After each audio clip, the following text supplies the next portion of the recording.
Yo, what's up? I want to go over the new Lunar Arcanium mode, and I wanted to talk about the difficulty spike and some of the bad and good things about it. So that's kind of what this video is about. I've been working on the Nefer full release guide. That's kind of why it's taken me a little bit longer to post this video. And I've been kind of swamped with college, so just in case you weren't sure why I wasn't uploading, so let's get right into it. Okay, so in this new iteration of Imaginarium Theater, this new game mode difficulty called Lunar Mode requires 28 characters. This is a quite significant step up from the minimum 22 from Visionary mode that we got a little while ago. So this is a pretty solid difficulty spike from just getting into it. So I think this is personally a pretty bad implementation because the main problem with Imaginarium Theater before was the amount of characters required in order to even activate the mode.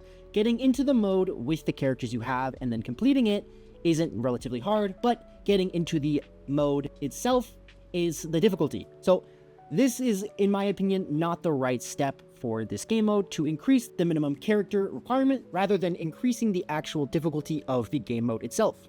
Okay, let's talk about the new updated trial characters. So the trial characters have undergone a pretty substantial buff when it comes to how they perform comparatively to the previous iterations of Imaginarium Theater. So now the characters are at level 90 with a base 888 talents, and they've got some improved artifact stats and substats alongside better weapon selections. So here I have a table of all the new characters, their artifacts, and their weapon selections alongside their substat roles that they get in the current Imaginarium Theater. So going over the actual specific artifacts for all of these characters, you can notice some things that are kind of common between them.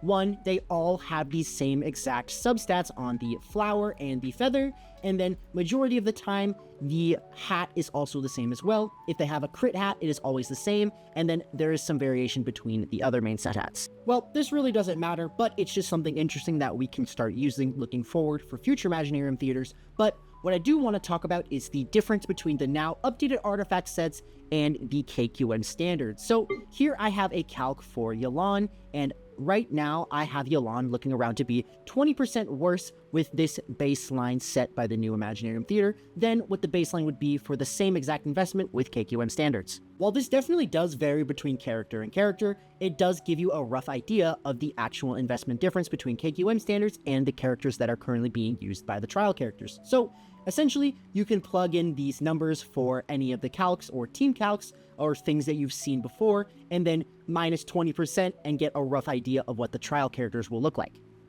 The trial characters have been significantly buffed, so I wouldn't say that this is definitely a minor improvement rather than a pretty solid one, considering the fact that this new game mode requires 28 characters, and you are required to bring these characters, meaning the baseline for them to be higher does help your account investment. Okay, now that I've really talked about the trial characters, I'm going to go into the sponsor segment for this video. Are you tired of painstakingly farming for Primo Gems? Want to make sure you have enough to guarantee that next 5-star character or weapon?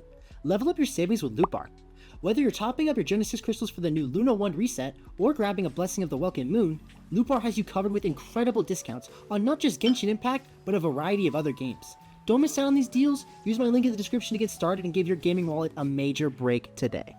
Okay, now that we've talked about the sponsored segment, I want to go ahead and bring up some stuff about Imaginarium Theater, some new stuff with the Lunar Arcanium that was unknown but now is known. So if you haven't completed your runs yet, or if you are still looking to attempt it, some stuff that you should know. So the brand new tarot card system from the Lunar Arcana case, you can get these from completing the Lunar mode, and you get one of these depending on if you beat one of the stages, or a selection of 2, and you can choose one of them if you beat both the stages.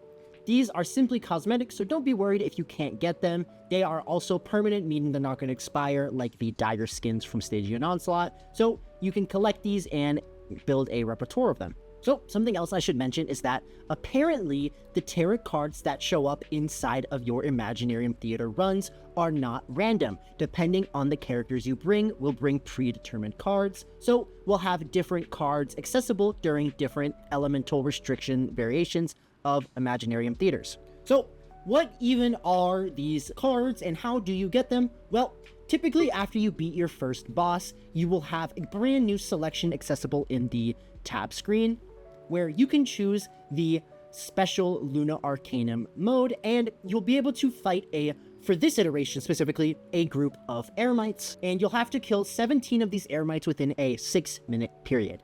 Then, after you've done this, you'll be given the opportunity to select the tarot card for that specific one that you just beat.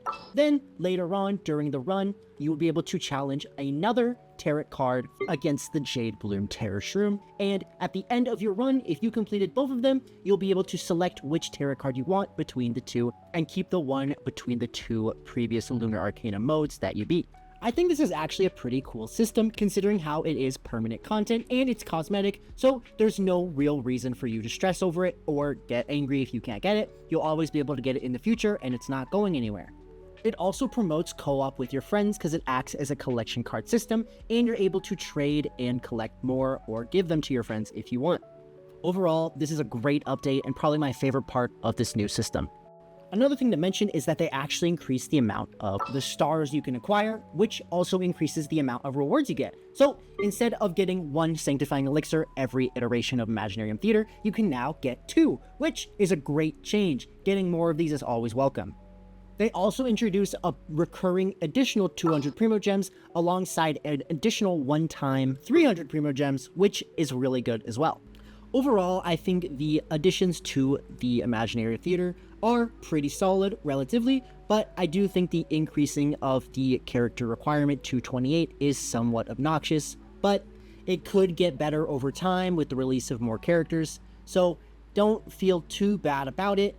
The other thing that I'm worried about is the fact that there is an empty slot right below Lunar Mode that in the future could be added to Imaginarium Theater, which could include even more character requirements. So that is something I am worried about, but overall, I'd say this is a pretty good update, and it's pretty relatively easy Imaginarium Theater if you can actually access the mode, and it increases the monthly supply of Sanctifying Elixir you'll get, so I think that is an overall positive. Okay, so those are my thoughts on the new Lunar Arcanium mode added to the Imaginarium Theater. So, thank you so much for watching, appreciate it a lot. Go ahead and hit the subscribe button, like and share, and then don't forget to use my loot bar in the description. Thank you so much.